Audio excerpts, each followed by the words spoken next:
Аяз би. Ертеде Мадан деген хан болыпты. Хан болған соң, оның 40 уәзірі болады ғой. Бір күні хан уәзірлерімен мәжілістес болып отырып: «Уәзірлерім, сендер 40-да асып туған ақылды, данышпан едіңдер. Мен сендерді бір жұмысқа жұмсаймын.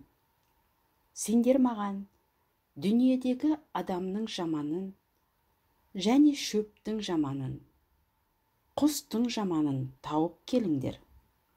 11 ай уақыт беремін. Сол 11 айдың ішінде тауып келмесеңдер, жазалы боласыңдар», дейді. Хан бұйырған соң амал жоқ. Уәзірлері өзара ақылдасып, іздеуге кіріседі. Көп іздеп, азап шегіп, шеңгел деген шөпті тауып, өзі тікен, арасынан жүрсе киім жыртады.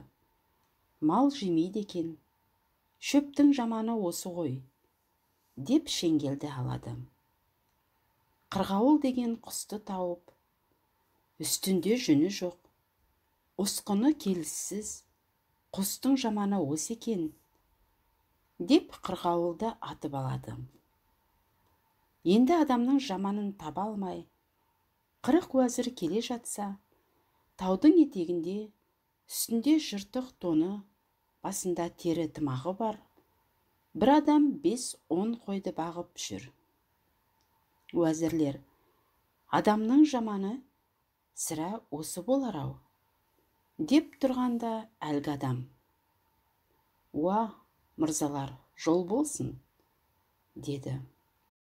Уәзірлер ханның сондай бір жұмысқа жұмсағанын, шөптің, құстың жаманын тауып, ал адамның жаманын таба алмай жүргендерін айтады. Жаман тұрып: «Түсінікті, адамның жаманы керек болса, мен боламын», дейді. «Олай болса жарайды», деп жаманды атына мінгестіріп алып, ханға жөнеледі. Ханға келе жатып, жаман: «Адамның жаманын тауып алдыңыздар, бірақ шөптің жаманы мен құстың жаманын таба алмаған екенсіңдер. Шөптің жаманы қарақоға, құстың жаманы сауысқан еді», деп уәзірлерге қырғауыл мен шеңгелді тастатып, олардың орнына қарақоға мен сауысқанды алдырған. Уәзірлер мәнісін сұрайын деп еді: «Хан алдында айтамын», деп жаман сөйлемеді. Уәзірлер келген соң, хан әкелген адамға қарап: «Әкелген адамдарың жарайды. Қазірге аспазшыға апарып беріңдер. Көже мен нан берсін, сыйласын. Ертең ортаға алып тамаша етеміз», деп жаманды ас үйге жібертеді. «Бірақ», дейді хан, «құстың жаманы мен шөптің жаманын таба алмаған екенсіңдер. Құстың жаманы қырғауыл, шөптің жаманы шеңгел еді. Осыны көре, бұларды әкелулеріңнің не жөні бар еді?» деп хан уәзірлерге қатулана бастайды. Сонда уәзірлер: «Тақсыр, айтқаныңыз дұрыс. Біз шөп жаманы деп шеңгелді, құс жаманы деп қырғауылды алып едік. Бірақ жолшыбай әлгі жаман, шөптің жаманы қарақоға, құстың жаманы сауысқан деп, бізге оларды тастатып, қарақоға мен сауысқанды алдырды», деп жауап береді. Хан тоқтаңқырап: «Жаманның не білгені бар екен? Шөптің жаманы қарақоға, құстың жаманы сауысқан екенін қайдан біледі? Алып келіңіздер, сұралық», деп бұйрық етеді. Жаманды ханға алып келеді. Хан жаманның бетіне қарап: «Мен құстың жаманы қырғауыл, шөптің жаманы шеңгел деп ойлаушы едім. сен оларды уәзірлерге тастатыпсың. Сен шөптің жаманы қарақоға, құстың жаманы сауысқан екенін қайдан білдің? Дейді. Тақсыр хан: 50 жасқа келіп жаман болған жоқпын. Жасымнан ақ жаман едім. Өмірім отын, су тасу мен кісі есігінде құлшылықта өтті. Сол уақытта шеңгелді әкеліп отқа жақсам, кешке жаққан отым ертеңіне дейін сексеуілдің шоғындай жайнап жататын еді. Сол уақытта киімді жыртып мал жемейтін шеңгел отын болып пайдаға асады екен-ау деп ойлаған едім. Ал енді қарақоғаны алып отқа жақсам жанбайтын еді. Үрлесем жалыны мен шоғы бірге сөніп, күлі бұрқырап үйдің ішін алып кететін еді. Отқа жанбаған соң апарып малға салсам, барлық мал мұрнын жиырып жемейтін. Сонсоң қарақоғаға тіпті пайдаға аспайтын шөп қой деп ойлаушы едім. Қарақоғаның жамандығын содан білдім, дейді жаман. Сауысқанның жаман екенін қайдан білдің? Дейді хан. Қырғауылдың қанаты барда, жүні жоқ болса да, адамның пайдасына жарайтын құс еді. Біреудің сиықсыз болуы оның жаратылысынан. Қырғауылдың айыбы тек сиықсыздығы. Ал сауысқанның жүні ала болғаны сияқты, өзі ала, бірлігі жоқ. Екеуі бірігіп ұшпаған, екеуі бірігіп қонбаған. Адам пайдасына аспайтын құс еді. Сондықтан құс жаманы сауысқан деймін. Сауысқан мен қарақоғаның жамандығын білдің. Енді өзіңнің жамандығыңды қайдан білдің? Дейді хан. Уа тақсыр, менің жасым 50-ге келді. Мен қатарлылар әйел алып бала көрді, келін жұмсап қызық көріп отыр. Мен қайда болса сонда, әлі күнге дейін әркімнің артына мінгесіп, басқа біреудің құлшылығында жүрмін. Енді мен жаман емей, жақсымын ба? Деп жаман ханға қарайды. Хан басын шайқап, апырай, осы жаман болса жарар еді, деп ойлап, құстың, шөптің, өзіңнің жамандығыңа да дәлел айттың. Жарайды, енді менің бір тұлпарым бар, соны сынап бересің бе? Дейді. Жақсы, сынап берейін, деп тұлпарды алып келген соң, жаман тұлпардың алды-артына қарап, тұлпарыңыздың сипатынан мін таба алмадым, енді мініп қарар едім, деп ханнан рұқсат сұрап алып, тұлпарға мініп есік алдындағы өзеннен әрі бері өтті де, қайтып келіп, тақсыр, тұлпарыңыздан басқа мін таба алмадым, тұлпарыңыз тек сиырға шатыс екен, дейді. Апырай, оны қайдан білдің? Айтқаның рас, менің Ақша хан деген құдам бар еді. Соның тұлпар табатын бір биесін қалап алдырғанмын. Бие күні жетіп, құлынды туа алмай өлер болған соң, бие өлсе өлсін, құлын қалсын, деп ішін жарып құлынды алғанмын. Сол құлын осы еді. Әбден отығып кеткенше сиырдың сүтімен асырап едім. Ал енді сен мұның сиырға шатыс екенін қайдан білдің? Дейді хан таңданып. Тұлпарыңыз судан әрі бері өткенде, аузын суға малып, артқы аяғын сілкіп өтті. Сиыр күніне 40 суарсаң да, судан айдағанда, аузын суға малмай, артқы аяғын сілікпей өтпеуші еді. Тұлпардың сиырға шатыс екенін сонан білдім, дейді жаман. Жұрт таң қалып, бір-біріне қарасады. Хан біраз ойланып отырып: енді менің бір гауһар тасым бар. Ол тастың Сүлейменнің жүзігіндей, Мұсаның асасындай, Дәуіттің қоржынындай қасиеті бар. Сол тасымның қандай қасиеті бар екенін тап, деп қазынасындағы тасты алдырып берді. Жаман тасты алып, салмақтап, байқап қарап отырды да: сіздің тасыңыз рас қасиетті тас екен.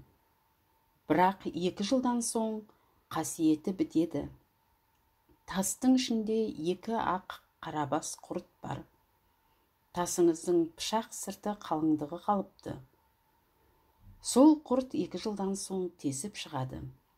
Тесіп шыққан соң тасыңыз пайдаға аспайды, дейді. Жұрт не дерін білмей, бірсыпырасы: бәрібір 2 жылдан соң пайдаға аспайтын болса, тасты жаралық, депті. Бірсыпырасы: жаманның сөзіне бола, тастан айырылмайық, депті.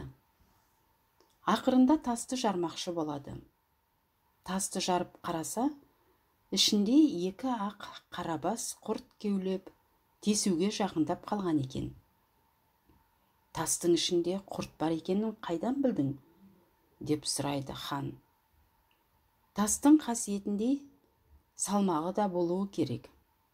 Тас жеңілденген екен. Құрт бар екенін сонан білдім, деп жауап береді жаман.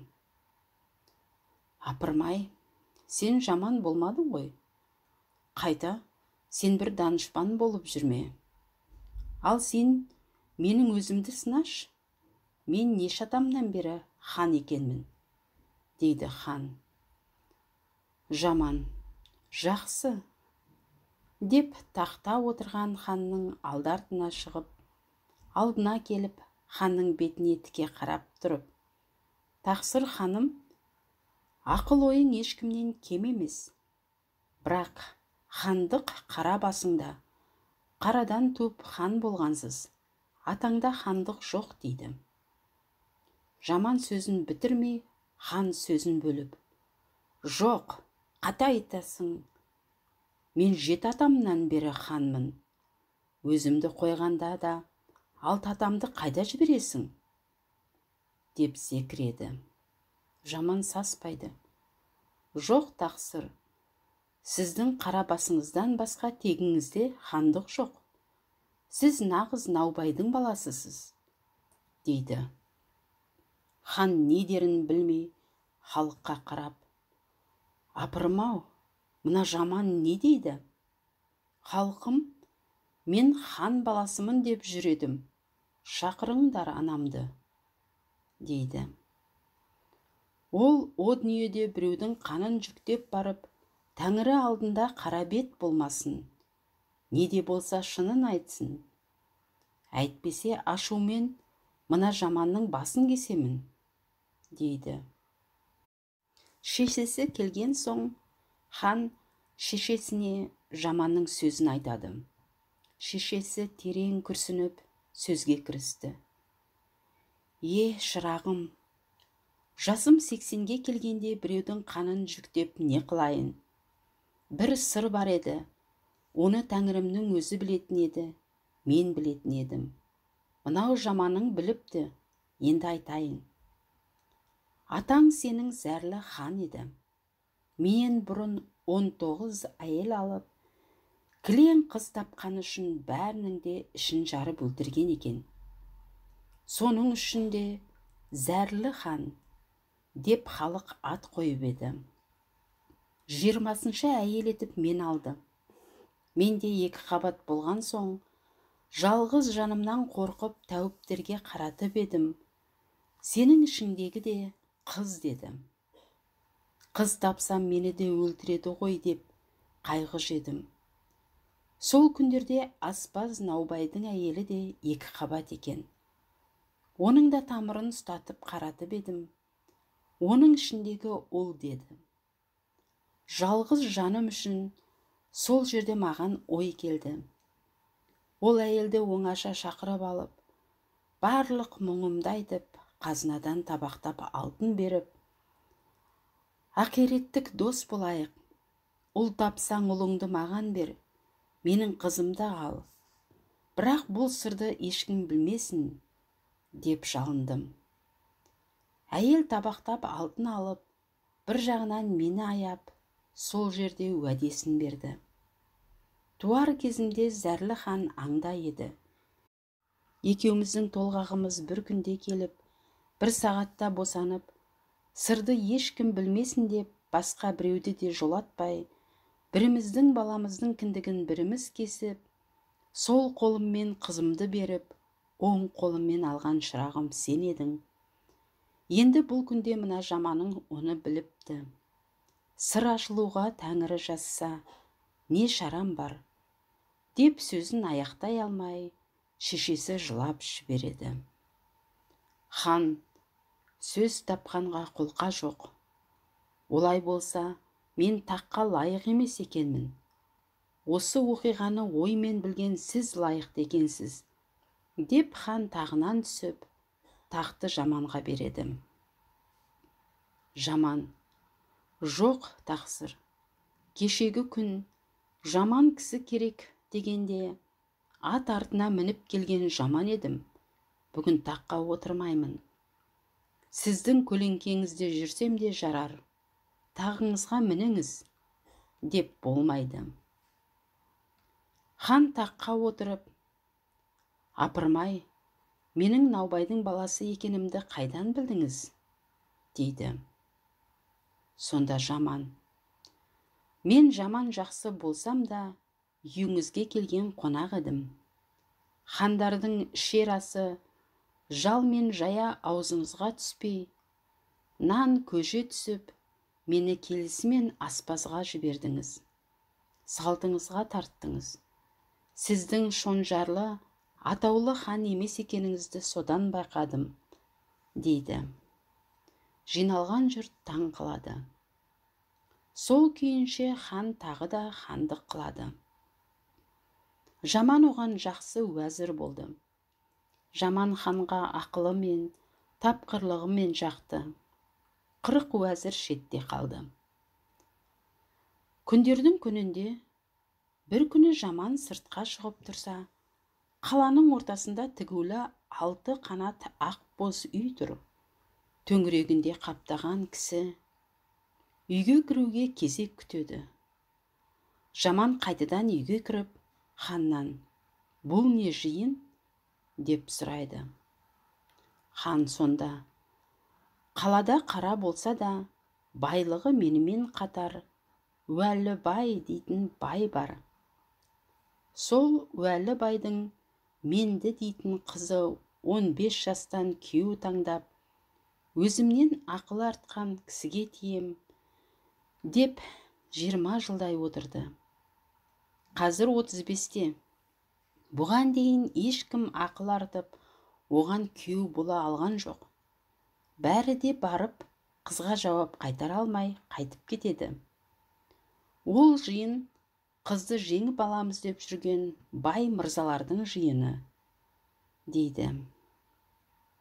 Жаман, мен де барып көрсем қайтеді, деп ойлап, кешке жұрт орынға отырған соң, жайлап қыздың үйіне барады. Есікті қағып еді, бір әсем келіншек шығып, не жұмысыңыз бар? деп сұрайды.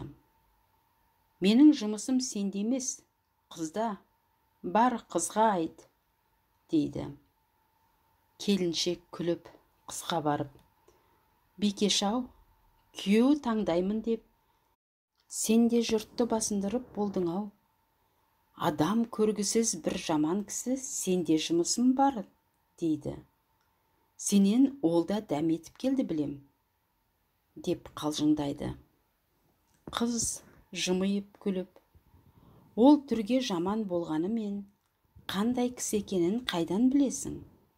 Мынаны алып барып бер, деп жеңгесіне гауһар, пышақ, тәрелке және қайрақ тас беріп жібереді.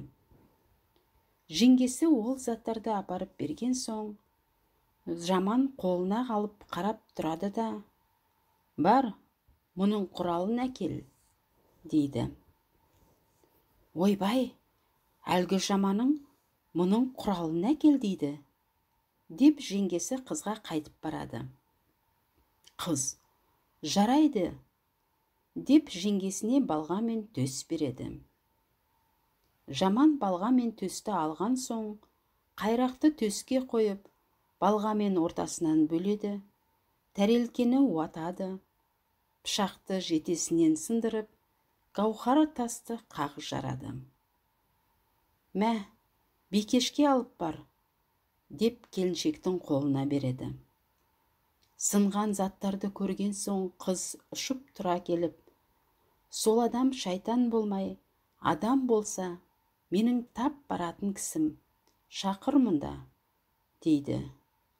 Жеңгесі не дерін білмей, жаманды шақырып келеді. Қыз оны құрметтеп қарсы алады. Бұрында талай бай балалары, хан балалары келеді екен. Бәріне де қыз манағы заттарды береді екен. Бәрі де, менің үйімде пышағым жоқ па, болмаса қазынамда гауһар тасым жоқ па, әлде қайрақ таба алмай жүрмін бе, деп ашуланып қайтып кетеді екен. Тап сол күні қыздың ағалары ақылдасып, бұл қалай болды? Осы қыз 35-ке келді, күйеу таңдап әлі біреуге тиген жоқ. Сірә, оның басқа бір сүйгені бар шығар. Ондай адамы болса, ұстап алайық, деп қарауыл қойыпты. Таң атқан соң, жаман қыздың үйінен шығып бара жатса, қарауылшылар оны ұстап, байдың балаларының қолына барып береді. Бай балалары жаманды дірдектетіп ханға барып, мына уәзірді ұстап алдық, бізді келмей жатып басыңды, дейді. Хан жаманды оңаша алып сұрайды. Қыздың үйіне бардың ба? Жоқ, мыналар ұстап алдық дейді ғой. Олар өтірік айтып, бәле жауып жүр, мені даладан ұстап алды. Мен сенің ақылыңды сыйлап, астымдағы тағымды да беріп едім. Таққа өзің алмаған соң, ең жақын уәзірім қылып едім. Уәлі маған олардан қымбат емес. Шыныңды айт, қызды алып берем, деп еді хан. Жаман тіпті шынын айтары болмады. Хан ашуланып, жендеттерге жаманды дарға суға әмір қылды. Жендеттер хан бұйырған соң, жаманды дарға апарып, мойнына тұзақ салып, дардың жібін тартып жоғары көтерді. Жаман иманын айтып, қырылдап, енді демі бітуге айналғанда, көпті жарып, ақ боз атты, ақ киімді, бетіне перде жапқан бір кісі келіп, қылышпен дардың жібін кесіп жіберді де, сұлап жатқан жаманның көкірегіне қылышын көлденең тастап, жайына кетеді. Жаман біраз қырылдап жатып, есін жиған соң, жендеттер тағы да дарға тартайын деп ыңғайлағанда, мені енді ханға апарыңдар деп өтінеді. Жендеттер қайтып алып келген соң, хан, бұл кезге дейін неге өлтірмедіңдер? Менің бұйрығымды еттіңдер ме? Деп ақырады. Жендеттер тұрып, уақиғаны айтып беріп, ас десе, әлде де дарға суға әзір екенін білдіреді. Енді хан жаманға, маған барам деп неге айттың? Әлде манаға айтпаған шыныңды айтайын деп келдің бе? Дейді. Тақсыр, шынымды айтайын деп келдім. Онда уәлі байдың қызының үйіне барғаның рас па еді? Рас еді. Алам деп уәде беріп бедің? Беріп едім. Ендеше, мана неге айтпадың? Тақсыр, мана айтпаған себебім мынау еді. Мен барып, уәлі байдың қызына сырттан хабарласқанда, ол маған бір тәрелке, бір қайрақ, бір пышақ, бір гауһар тас беріп жіберді. Ол оның қайрақтай болып езілгенше, тәрелкедей болып уатылғанша, пышақтай болып басы кесілгенше сыр айтпайтын кісі, мына гауһар тастай жарып мен алады деген еді. Сол сырды пышақтай болып басым кесілгенше айтпаспын деп, пышақты жетесінен сындырып, қайрақтай езілгенше деп, қайрақты уатып, тәрелкедей уатылғанша деп, тәрелкені қиратып, гауһар тастай жарып сен алам деп, гауһар тасты қақ бөліп уәде беріп едім. Сол себепті мана шынымды айтпап едім. Қыздың өзі мен аяп, ақ боз атқа мініп, бетіне перде жауып келіп, дардың жібін қиып, көкірегіме көлденең қылыш тастап кеткені. Мен үшін кінәсіз өлме, ерлігіңді көрдім, қылыш үстінде серт жүрмейді деуші еді. Антыңды қайтып ал, деген еді. Өзі рұқсат берген соң, шынымды айтып отырмын, деп жаман сөзін аяқтайды. Хан жаманның сөзінің шындығына көзі жетіп, ел жинап, 30 күн ойын, 40 күн тойын қылып, қызды жаманға алып береді. Жаман тапқырлығымен ханға жағып, екеуі дос болыпты. Бір күні қырық уәзір кеңесіп отырып, бұл жаман біздің жаман кісі іздегенде, ат артына мінгестіріп алып келген жаманымыз еді. Бұл күндерде хан оны өзіне жақсы дос қылды, қыз әперді, бізді есепке алмай тастады. Қой, бүйтіп болмас. Біз бұл екеуін араздастырайық, жаманның әйелін мақтайық, үйіне қонаққа барып көрсетелік. Сөйтіп екеуінің арасына от жағалық, деседі. Уәделері бойынша жаманның әйелін ханға мақтайды. Тақсыр, шынында ол әйел сізге лайық әйел, деп ханды азғырады. Хан жаманның үйіне барып, өз көзімен әйелді, оның тәрбиесін көрген соң, шынында маған лайық әйел екен, деп ойлап, үйге қайтып келіп, 40 уәзірмен кеңеседі. Ойда жоқта ойға салған сендер едіңдер. Енді әйелді алуға маған қандай айла тауып бересіңдер, дейді. Уәзірлер кеңесіп, жақсы, тақсыр, жаманды шақыр, біз оны барса келмеске жұмсайық. Сонда ол өлер. Ол өлген соң, жесір әйелді сіз оңай аласыз, дейді. Жаманды шақыруға хан бір жігіт жібереді. Жіберген жігіті барып, үйден сығалап қараса, төрде төсек үстінде жаман жатыр. Әйелі төрдегі шар айнаға қарап, өз көркіне өзі таң қалып, жаманға сөйлейді. Мен осы Тәңірінің ісіне таңмын. Әркімді өзінің қатарына қосса еді. Арасы жер мен көктей адамдарды біріне бірін қосып қойған Тәңірінің құдіреті күшті деймін. Өзіме қарасам, 14-інде туған ай сияқтымын. Саған қарасам, суы біткен көлдей, қара майы біткен шелектейсің ау, дейді.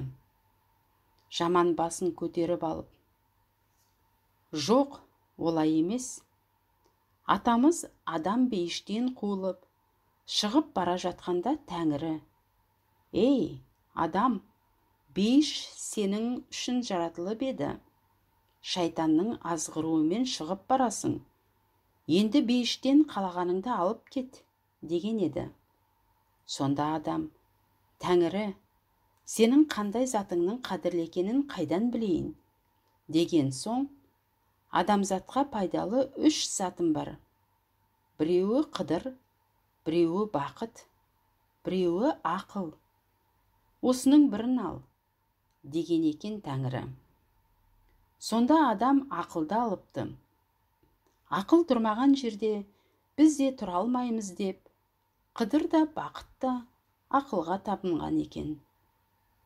Сол сияқты, сен қазынаңдағы қызыл алтын едің, мен ақыл едім. Менің қаралығыма, я қарттығыма қызығып тиген жоқсың, ақылыма тидің, деп қарқ-қарқ күледі. Әйелі жаманның сөзіне күліп, артына қарағанда, пердесі ашулы екен. Есіктен кіріп келе жатқан жігіт оның жүзін көріп, есінен танып құлап қалыпты. Сол жерде бетіне су бүркіп, жігітті тұрғызып алып жұмысын сұрайды. Жігіт келген жұмысын айтып қайтады. Келген соң, хан, сен кеткелі көп уақыт болды. Сен мұнда жұртты еріп отырғызып қойып, қайда кеттің? Дейді. Жігіт басынан өткізген уақиғасын айтқан соң, әуелде әйелге ғашық хан, онан сайын ынтық болады. Жігіт кеткен соң жаман, ханға барайын ба? Деп әйелімен ақылдасады. Әйелі, бар, сені барса келмеске, жұмсарын көптен ақ сезгенмін. Риза бол, бірақ жолға жұлқынған жүйрік, жылжыған жорға мінбе. Жылқыдағы ең семізді мін. 40 уәзір сені 3 күншілік жерге шығарып салар. Олардың қарасы үзілген соң, сен де қайт. Орман ішіне апарып атыңды сойда, етін алып кел. Соны қорай кетіп, жата береміз, дейді. Жаман ханға келген соң, хан сөз бастайды.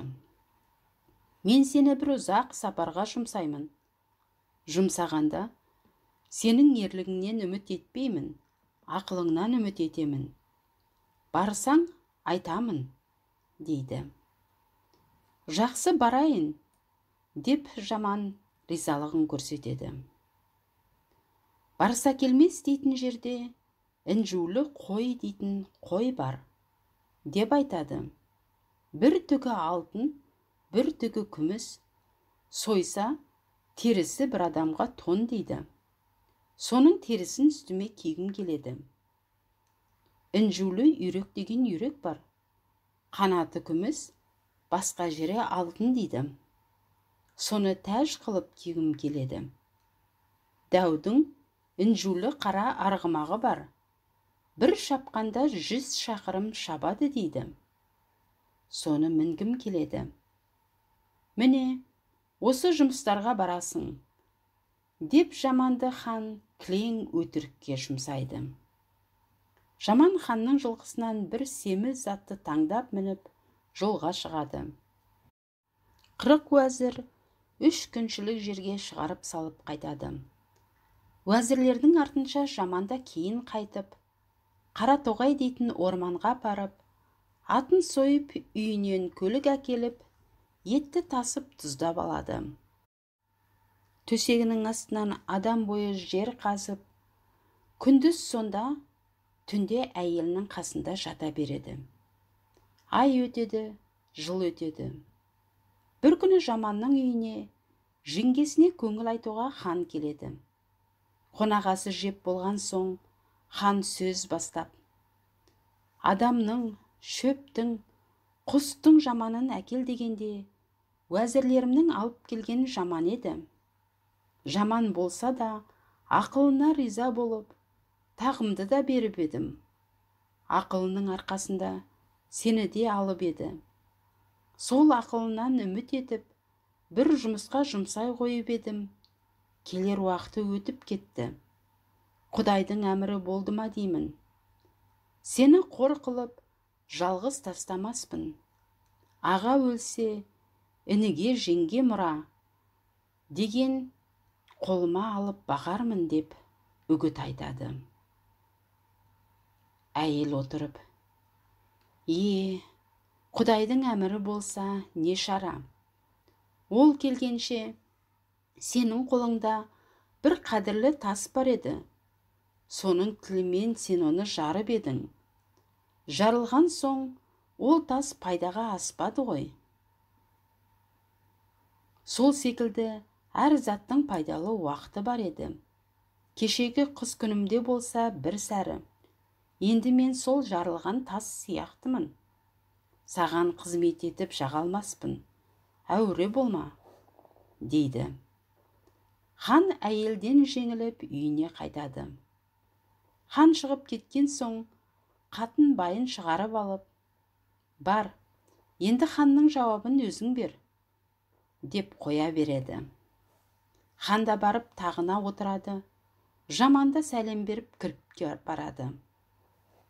Хан сасып қалып: «Уа, қашан келіп қалдың? Ал енді әңгімеңді айта бер», дейді. Жаман тұрып: «Әңгіме ұзақ емес. Уәзірлер шығарып салған соң, бір аш арыстан соңымнан қалмады. Мен барса келмеске барып, жауды мұқатқанша, мына жауды мұқатайын деп, қылышымды суырып алып қуып кеттім. Өз ауылыма барып қамап едім, онан шығып кетті. Осы сіздің ордаға кірді ме деп отырмын», дейді. Хан не дерін білмейді, бір қызарады, бір бозарады, жерге кіріп кеткендей болады. Ақырында: «Мен айыптымын, менде бір қате болды. Шайтанның азғырғанына ердім. Оған себеп мына уәзірлер. Бұлар енді я саған, я маған бір қатер қылар. Сен енді іргеңді көтер, бөтен елге көш», дейді. Жаман риза болып көшетін болады. Хан бірнеше түйеге жасау, асыл тастар арттырып, Жаманды Ақша ханның еліне көшіріп салады. Жаман Ақша ханның елінде бір қадірлі адам болып тұра береді. Күндердің күнінде хан Жаманның сөзі көкейінен кетпей, шалқасынан шаңыраққа қарап, ойланып жатыр еді. 40 уәзірі кіріп келеді. Хан басын көтеріп алып: «Жау шапты, ел бүлінді, апат соқты. Осыны ойлап табыңдар, болмаса жазалаймын», дейді.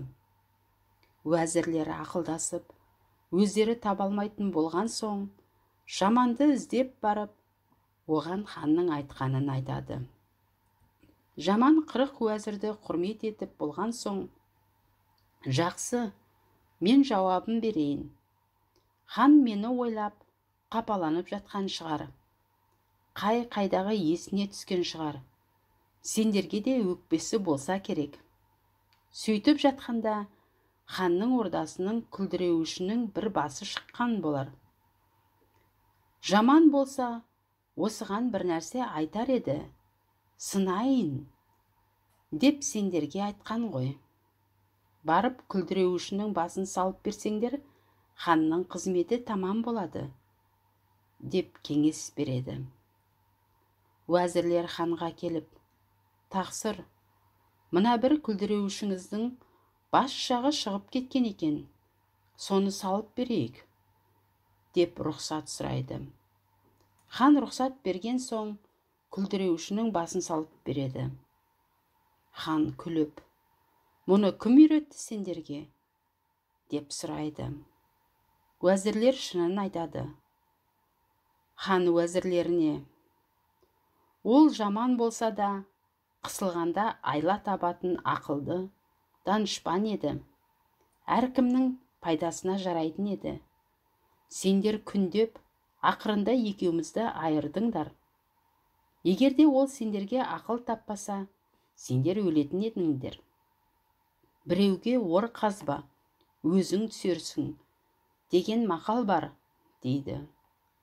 40 уәзір ханға жағамыз деп, ханның көңілін аулап, күнде ойын той жасап жатса да, ханның көңілі көншімейді. Жаманды сағынады. Бәрі де жамандай бола алмайды. Бір күні хан ерігіп, уәзірлерімен аңға шығады. Аң іздеп келе жатып, таудың етегінде қой жайып жүрген бір шалға ұшырап сәлем беріп: «Уа ата, мына таудың басын қырау шалғалы неше жыл болды?» деп сұрайды. «Bir 20 жыл болған шығар», дейді шал. «Бұл таудың етегін қырау шалғалы неше жыл болды?» «15 жыл болды». «Бұл таудың басынан бұлақ аққалы неше жыл болды?» «Оған да бір 10 жыл болған шығар». Хан ойланып тұрып тағы да: ата өзіңіз нешеусіз дейді. Ой шырағым-ай, жатқанда екеумін, тұрғанда төртеумін. Баба, менің 40 асыранды қазым бар. Соны білдірмей жүнін жұлып, күйдірмей пісіріп, қан шығармай сойып беретін кісі бар ма? Деп сұрайды хан.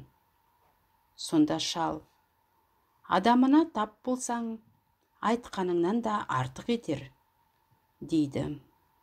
Хан шалдың сөзіне қанағат етіп, атының басын бұрып үйіне қайтады. Хан үйіне келген соң уәзірлеріне: мен не дедім, шал не деді? Соны айырыңдар, оны айыруға 1 ай уақыт берем. Айыра алмасаңдар, 40-да өлесіңдер, дейді. Уәзірлер сасып, өздері табалмайтын болған соң, бәрі де баяғы Жаманға барып, ханның айтқанын айтады. Сонда Жаман: бұл оңай жұмыс емес, бастарың өлімге байланған екен. Жақсы, енді болмас, тағы бір амал табайын. Сендер бір ат қалдырып, басқа аттарыңды сойыңдар, киімдеріңді өртеп, сонымен бір аттың етін пісіріңдер. Мен мына қалған атқа мініп, сендерді жалаңаш ханға айдап барам. Егерде сендер арланып, қастық етпейтін болсаңдар, мен сендерді хан алдында құтқарып алам, дейді. Уәзірлер бір ауыздан: ойбай, тақсыр, арланбаймыз, жанымыз қалса болады, ханымыз бізге мықты өкпелеп жүр, деп риза болып, сол жерде 39 атты сойып, бір атты қалдырып, сойған аттардың біреуінің етін өздерінің киімін жағып пісіріп, етін жеп алады.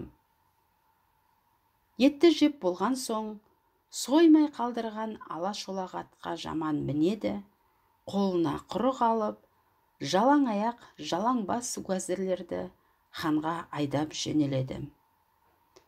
Жаман келе жатыр дегенде естіп, хан 40 жігіт ертіп, жібек кілем, жібек шатыр алып, түстік жерден алдынан шығып, Жаманды жер бастырмай құрметтеп, жібек кілемге түсіріп алады. Хан уәзірлерді ұмытып кетеді. 30 күн ойын, 40 күн тойын жасап жата береді. Бір күні уәзірлердің арасында: бұл хан өз қызығы өзінде жата берді, түнеугі сөзін ұмытып кетті білем, деген күңкіл шығады. Жаман оны естіп, уәзірлерді шақыртып алып, жиналған халық алдында: ол шал жұрттан асқан дана еді. Хан оның даналығын сезіп, 40 уәзірімді жөнге салып, ақыл айтпас бекен деп, сәлем беріп тілдесіп еді. Ханның бұл таудың басын қырау шалғалы неше жыл болды дегені, сенің шашыңа ақ кіргелі неше жыл болды дегені еді. Шал: шашыма ақ кіргелі 20 жыл болды, деді. Ханның бұл таудың етегін қырау шалғалы неше жыл болды дегені, сақалыңа ақ кіргелі неше жыл болды дегені еді. Шал: оған да 15 жыл болды, деді. Ханның бұл таудың басынан бұлақ аққалы неше жыл болды дегені, көзіңнен жас аққалы неше жыл болды дегені еді. Шал: оған да бір 10 жыл болды, деді. Ханның ата өзің нешеусің дегені, үйіңде неше жаның бар дегені еді. Шалдың жатқанда екеуміз, тұрғанда төртеуміз дегені, менің бұрынғы әйелім өліп еді, қазіргі әйелімнің байы өлген. Түнде жатқанда екеу болғанмен, күндіз қойда жүргенде мен өлген әйелімді сағынам. Қазір әйелім үйде отыр, өзінің өлген ерін ойлайды, дегені еді. Жатқанда екеу, тұрғанда төртеуміз дегені сол еді. Ханның 40 асыранды қазым бар, соны қан шығармай сойып, білдірмей жұлып, күйдірмей пісіріп беретін кісі бар ма, дегені, менің ақылсыз 40 уәзірім бар. Соларды ұрмай соқпай жөнге салып беретін кісі бар ма? Дегені еді. Шалдың адамына тап болсаң, айтқаныңнан асырар дегені, оның шешуін маған жолдағаны еді. Сендер мені іздеп барған соң, үстеріңдегі киімдеріңді алып отқа жаққаным, білдірмей жұлғаным, күйдірмей пісіргенім, сендерді алдыма салып, жалаңаш, жаяу айдап ханға келгенім, қан шығармай сойғаным еді. Ал енді осымен ханның жұмысы біткен шығар, деп жаман сөзін аяқтады. Хан, уәзірлерімнің күнәсін кешірдім. Неше рет екеуміздің арамызға от салып, сенің қоныс аударып, көшіп кетуіңе себеп болып еді. Сонысына ызаланып, өздері әбден жеңілсін, кінәларын мойнына алсын, деп едім. Менің тілегім орындалды. Ал халық, мен де біраз хан болып қызық көрдім. Ендігі хандығымды мынау досыма берем. Сіз де енді тартынбаңыз. Таққа сіз мінуге уақыт жетті. Қалған өмірде сізге қызмет етіп, сіздің хан болған қызығыңызды көрейін. Деп жаманды қолтықтап әкеліп, хан тағына отырғызады. Елі 30 күн ойын, 40 күн тойын қылып, жаманды ақ киізге салып хан көтереді. Жаман Ақша ханның еліндегі үйін көшіріп алады. Жаман таққа мінген соң, ешбір соғыссыз 5 хандықтың қонысын біріктіріп, ел арасында достық орнатыпты дейді. Әр ханның адамдары өз елінен әділдік таппаса, бұған келіп қосыла беріпті. Сол уақыттан бастап әділдігі үшін 5 ханның елі жаманға Аяз би деген ат қойыпты. Сол аты өле-өлгенше қалды дейді. Аяз би әділ болды. Тура билік етіп, нашарларға қарасты. Баяғы өзінің жыртық тоны мен жаман тымағын ордасының маңдайшасына шейілеп қойды. Кейде хандық пен көңілі ауытқып, тура жолдан таяйын десе, шегеулеулі тоны мен тымағына қарап, «Әй, Аяз, баймын деп ас па, ханмын деп тас па? Аяз би әліңді біл, құмырсқа жолыңды біл» деп көңілін басушы еді, дейді.